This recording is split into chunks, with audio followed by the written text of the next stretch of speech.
हमारा खातिर बाबा पर चढ़ाई हो तो जल गे तोरा खातिर हम जइबै देव घर पैदा लगे।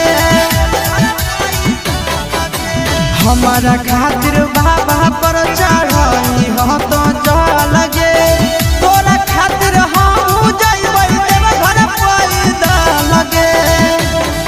आगे तो मांगी हो